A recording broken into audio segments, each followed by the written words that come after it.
يبدو أن المستور في ملفات حكم الرئيس المصري المعزول محمد مرسي يمكن أن يتسبب له في عقاب أليم جدا على ما خطط له عقله ضد الجيش والشعب في مصر وما اقترفت يداه. مواقع وصحف مصرية كشفت أن مرسي قام بإجراء 4 مكالمات هاتفية إبان فترة حكمه كشف فيها نواياه الحقيقية تجاه الجيش المصري وسيناء. المكالمات التي أجراها مرسي مع أيمن الظواهري زعيم تنظيم القاعدة عبر هاتف ثريا تمحورت حول طريقة تكوين جيش حر كخطوة على طريق تفتيت الجيش المصري وإخلاء سيناء تماما من الوجود المصري،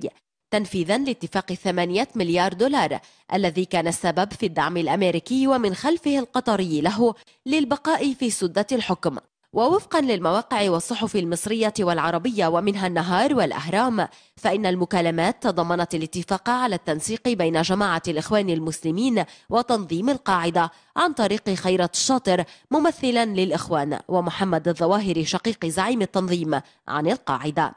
في المكالمة الثانية تحدث مرسي والظواهري عن تفعيل التعاون بين الرئاسة والإخوان من جانب وتنظيم القاعدة من جانب آخر لخلق خلايا داخل البلاد تحمي نظام الإخوان، وتعهد فيها مرسي بتطبيق الشريعة في مصر بما يوصلها لاحقا إلى ما يشبه ما طبقته حركة طالبان في أفغانستان، ولكن ذلك يجب أن يأتي بالتدريج. واستجابة لطلب أيمن الظواهري أطلق مرسي سراح عدد من أعضاء تنظيم القاعدة ممن كانوا في السجون المصرية وفقا للائحة كاملة أعدها محمد الظواهري بالتنسيق مع شقيقه أيمن وعرضت على الرئاسة المصرية فصدقت على العفو عنها.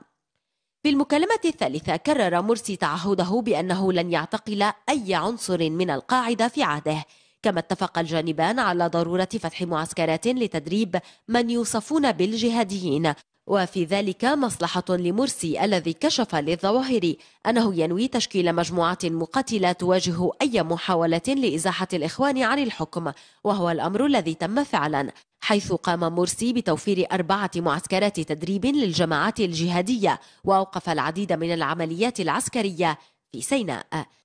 المكالمة الرابعة جرت فجر 30 من حزيران وحضرها أسعد الشيخ ورفاعة الطهطاوي ومسؤول الأمن في الرئاسة. مرسي حرضه على مهاجمة الجيش في سيناء وطلبه بدعم شرعية الرئاسة وإثارة الفوضى. الشيخ التقى محمد الظواهري فعلا إثر المكالمة وطلب منه أن تقوم الجماعات الجهادية بحماية الرئاسة وقمع المعارضة. والتقى الشاطر صباح اليوم نفسه وفدا من الجهاديين بحضور محمد الظواهري وطالبهم بمساندة الجماعة والرئاسة لمنع السقوط المبكر، ووعده محمد الظواهري بذلك.